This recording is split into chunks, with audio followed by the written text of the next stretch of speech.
Ayun welcome back mga kasisid sa ating adventure sa ilalim ng dagat. Matagal-tagal na tayong di nakapag-upload gawa ng dumaan ang habagat.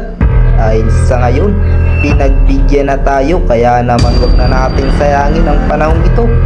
At samahan nyo ko sa aking pantutusok mga kasisid sa ilalim ng dagat.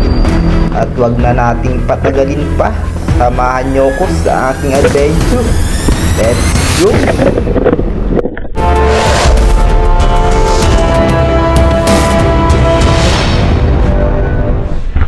Ayun sa wakas kumalma rin mga kasisid, makakapag night spear fishing na naman tayo. So ayan, yan yung ating mga kasama. Matagal-tagal tayong di nakapag-upload ng dahil sa habagat, kaya eto, kumalma naman. Salamat sa Lord at tayo makakapag night spear fishing na mga kasisid. At ayun yung ating mga kasama. At eto si It's Boost to Is TV here mga kasisid. Paki-subscribe ng kanyang YouTube channel.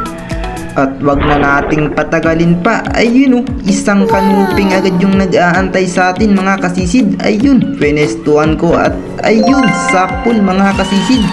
Di pa tayo lumalayo, kanuping agad yung ating napana. Ayan.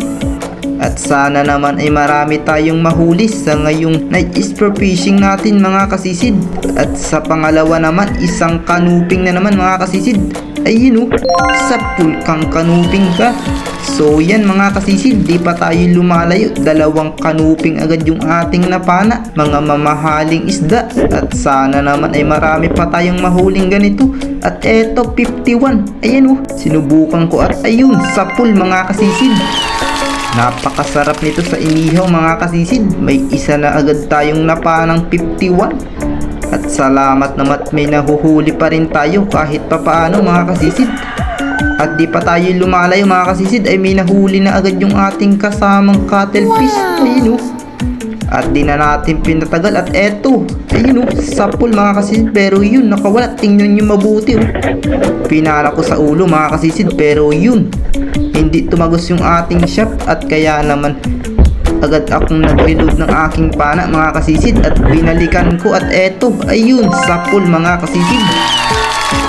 At dito hindi na ito makakawala. Ayun isang napakalaking lapu-lapong din mga kasisid. Ayun. At nakadali agad tayo nito. At sana naman ay may papanak pa tayong katulad nito mga kasisid. At eto mga kasisid, isang isda. Ayun, pinana ko na agad at dahil sumuot, isa pala tong itiman. Ayan, medyo may kalaparan na mga kasisid, kaya pinana na rin natin dahil sa.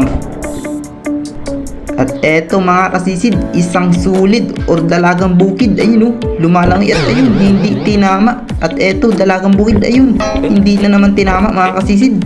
At eto, pag hindi pa to tinama, pero ayun, hindi na naman tinama mga kasisid. Sayang, wala tayong tinama. Eto, ayun, isang kanuping. Napakaganda ng patama natin mga kasisid. Mga good size na ang mga gantong klaseng isda mga kasisid, mga kanuping. Paki-comment na lang mga kasisid kung anong tawag sa inyong ganitong klaseng isda. Ang tawag sa amin ito, kanuping. Isang mamahalin at may napana tayo dito mga kasisid, isang solid or dalagang bukid.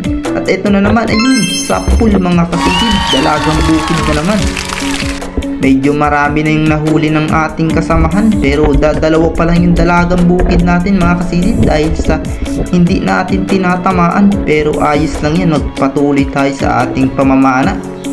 At baka sa bandang huli tayo makarami. At dalagang bukid na naman. Pinestuhan ko, ayun, sapul mga kasisid, tuk sa damuhan. Ayan At eto mga kasisid, may nakita tayo ditong pawikan na napakaliit. Ayan binedyohan ko muna. Ano kaya ang kanyang hinihintay dito? Naghihintay siguro to ng kalma. At ayan, salamat to at kumalma yung ating dagat mga kasisid. At eto, dinaplisan lang natin mga kasisid. Napakahirap nilang patamaan dahil napakaliliit. At eto, isang kanuping na naman mga kasisid. At salamat at lagi nating napupuruhan. Ayan At sana naman makarami pa tayo ng ganto mga kasisid. Napakaganda ng patama. Ulong-ulo. At eto, lapu-lapong green na naman mga kasisid. Pinestuhan natin ng maayos para mapatamaan natin. At ayun, sakto mga kasisid. Ayun oh, napakalakas niya. At eto mga kasisid, napakasarap nito sa mga ginataan. Ayan oh, di ko alam kung bakit lapu-lapong green ang tinawag dito nila mga kasisid. Ginaya ko lang sila dahil lapu-lapong green daw ang tawag dito. At eto naman, manitis. Ayun, sapul mga kasisid. Ayan oh, nakadali rin tayo ng manitis or goldfish mga kasisid. At sana'y makadami tayo nito. At eto yung ating napana mga kasisid.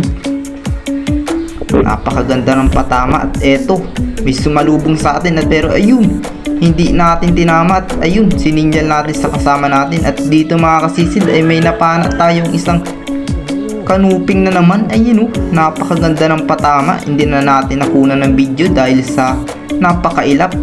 At eto, pinana ko mga kasisid, isang pangayitan. Ayun, napakagulo nito mga kasisid. Pinahirapan tayo dito. Ayan oh. At sa mga gantong klaseng pinamana natin mga kasisid ay dapat laging sa ulo dahil nangangagat to. Napakatalas ng ngipin nito mga kasisid.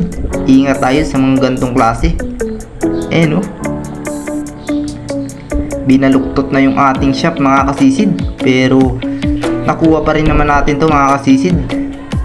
At eto mga kasisid, may nag-aantay sa atin sa ilalim. Patago-tago pa. Ayun, sapul mga kasisid. Isang uri ng unicorn fish mga kasisid. Medyo may kaliitan pero ayos na rin yan sa mga pang-ulam. Ayan oh, napakasarap nito mga kasisid. Ito yung tinatawag sa aming apali or kumay. Ayan. At eto, manitis na naman mga kasisid. Ayun oh, sapul kang manitis ka. So yan mga kasisid, nakadalawa na tayong manitis. Mga good size naman sila at napakalalaki. So ayan. At bali yung ating mga kasama mga kasisid ay napakadami na ng huli. At yung atin ay ayos na rin naman. At eto, isang bag-angin. Ayun, sapul mga kasisid. Okay, at nakakahuli pa rin tayo ng mga mamahaling isda na kagaya nito mga kasisid. At sana naman ay makadali pa tayo ng mas marami. Okay na okay to mga kasisid at nakakahuli pa tayo. At dito naman mga kasisid, isang hinog. Ayun, sapul.